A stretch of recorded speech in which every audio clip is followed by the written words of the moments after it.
Hello, and welcome back to the Single Society. This is the podcast that explores singles' life through the much more positive lens that it really deserves.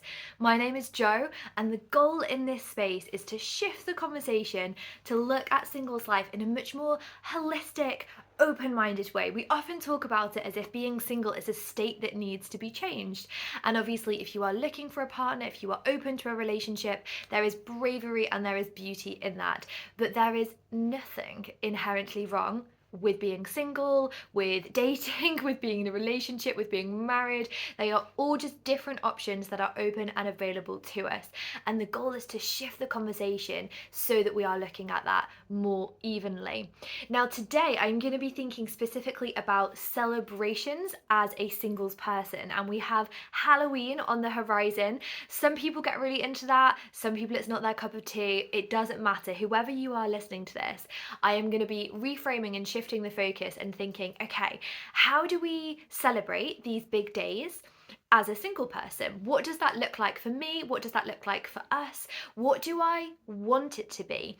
And that, at the core of it, is I think one of the real joys about being single is you get to choose. You have an unparalleled amount of freedom in your life to make the decisions and to celebrate things as you would truly like to.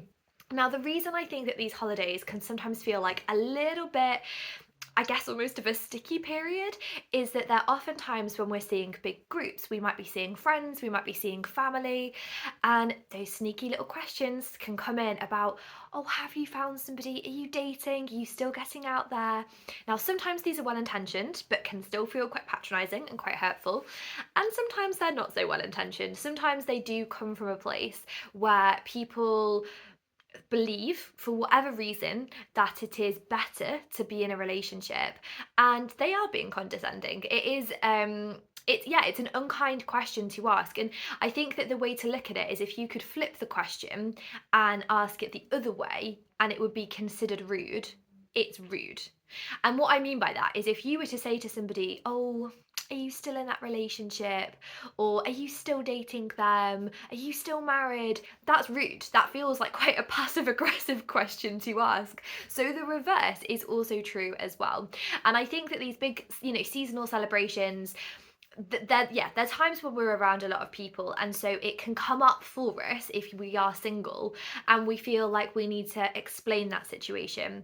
And I think that Halloween is kind of the first of like a season of celebrations, if you like. So, there's lots of different religious festivals that are coming up, Diwali, Christmas, all kinds of different things. I know some people in the UK have also started celebrating Thanksgiving now as well.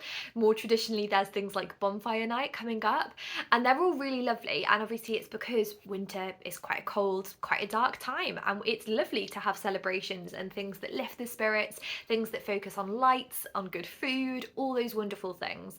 But as I say, it comes with friends and family. Hopefully that's a positive thing by and large for you. But it does also mean that there can be this added feeling of pressure. And I have a whole episode separately on how to combat those sort of tricky or those awkward questions around, oh, are you still single? Poor you.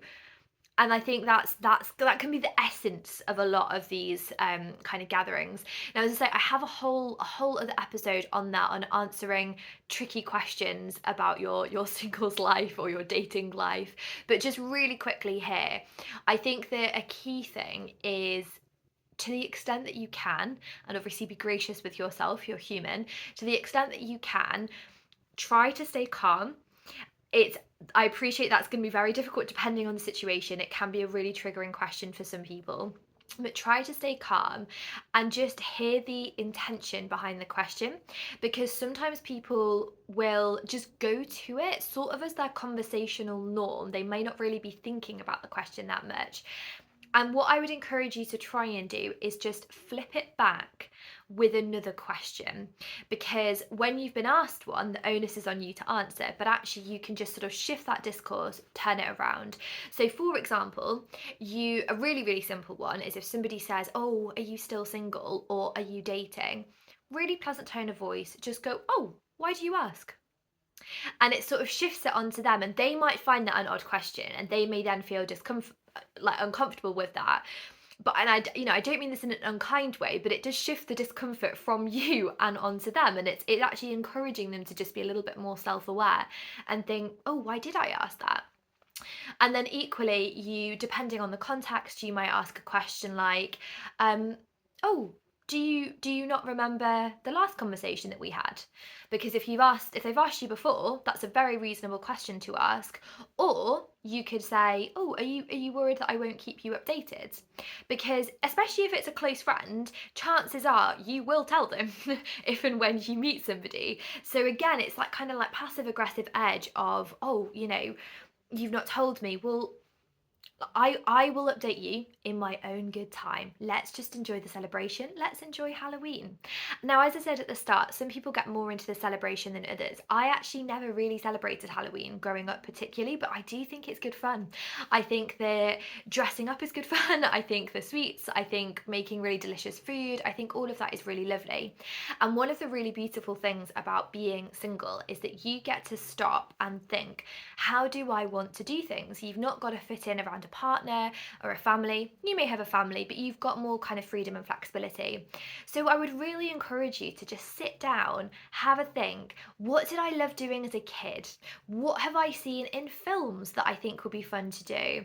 Are there events in my local neighbourhood that I would like to go to? There almost certainly will be. If nothing else, I run singles parties around Halloween. So through October, there's going to be singles parties in Manchester, Leeds, and York. I'll link the details of that for you guys below.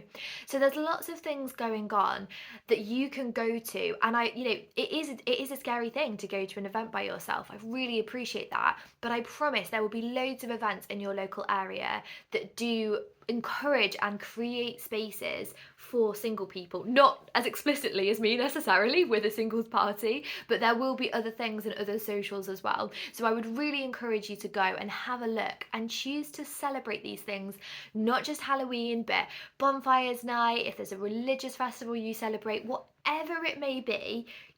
You get to choose and see that as exciting. You're not limited, you're not constrained, you're not having to fit in with anybody else. You have this real freedom, flexibility, and creativity in your life. That's amazing. Please use that. And if you aren't already following along, I would absolutely love it if you would follow this podcast or subscribe. I'm going to be sharing lots more tips and tricks for navigating this final section of the year in the happiest and most fulfilling way you can possible as a single person. I'll see you in the next episode. Bye for now.